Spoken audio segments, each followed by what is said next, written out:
वालों को आपस में मिला रहे हैं, जैसे कि mixing of pH of mix है ना, mixture of strong acid.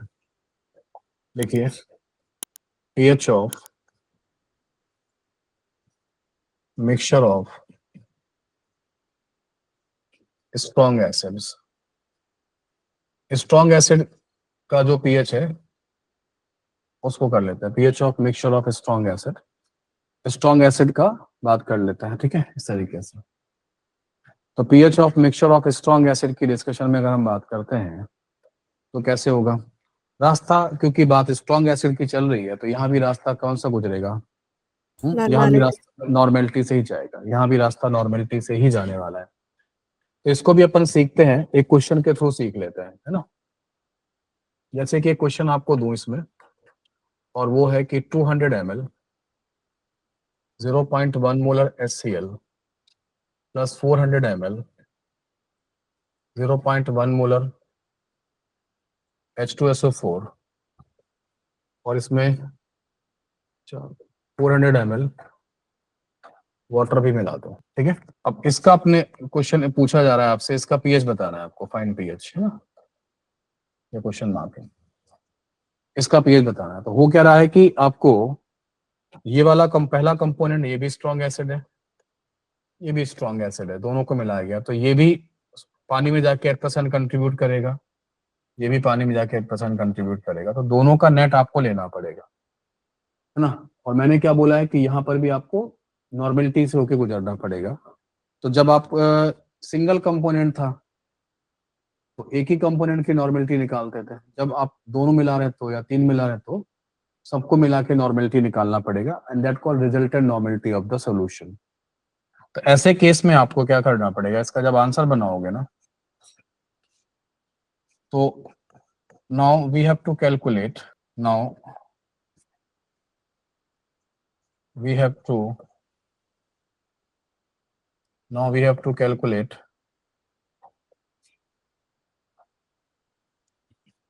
Normality of solution.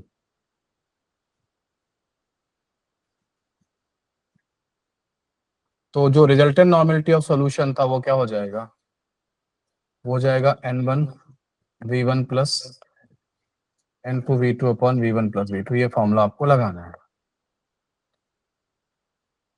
इस तरीके से रिजल्टेंट नॉर्मेलिटी आएगा। अगर एक और एसिड होगा तो प्लस N3V3 कर लेना, यहाँ V1 plus V2 plus V3 आ जाएगा, एक और होगा तो एक और कर लेना, ऐसे करके करते जाना।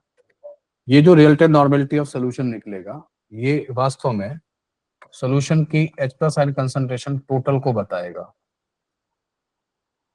सर इस क्वेश्चन में तो 400 ml वाटर भी है ना, हाँ उसका वॉल्यूम लेना ही नहीं है। हाँ ये नहीं लेंगे ना, ये एक्चुअली ये वाला जो पार्ट होगा, नीचे वाला जो पार्ट है वो V टोटल होता है।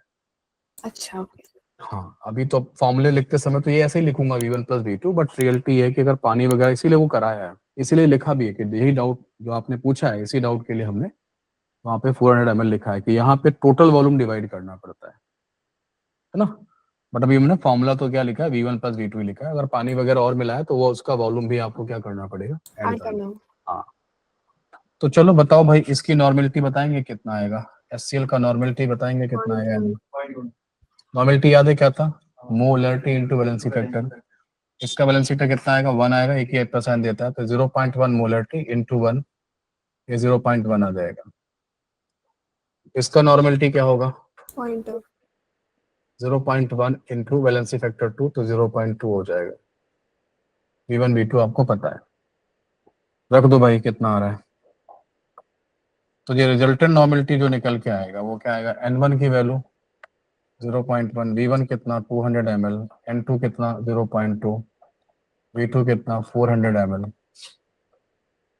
डिवाइड बाई V1 कितना 200 ml, V2 कितना 400 ml, और प्लस 400 ml किसका हो जाएगा, ये वाटर का है। वाटर वॉल्यूम वाले पार्ट में कंट्रीब्यूट करेगा, जिससे कंसंट्रेशन कम होगी, इसीलिए नीचे आएगा।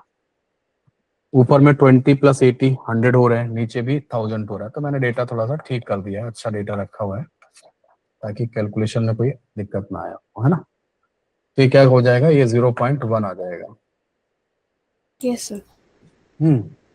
तो ये जो है ना, ये क्या करेगा, यही आपका क्या बता रहा है, यही आपका एक्वस एंड कंसंट्रेशन बता रहा है टोटल दोनों को मिला के, दोनों के कंट्रीब्यूशन के बाद HCl और H2SO4, this is the for HCl, this is for H2SO4, दोनों के कंट्रीब्यूशन के बाद जो टोटल एक्वस एंड बनेगा सॉल्यूशन में पानी के अंदर, वो 0.1 मोल पर लीटर बनेगा. सो now you can calculate the pH, and pH is equal to negative log of H+ and concentration, negative log of 0.1, so pH equal to 1. ये आपका आंसर है, कर लोगे. So this way you can calculate.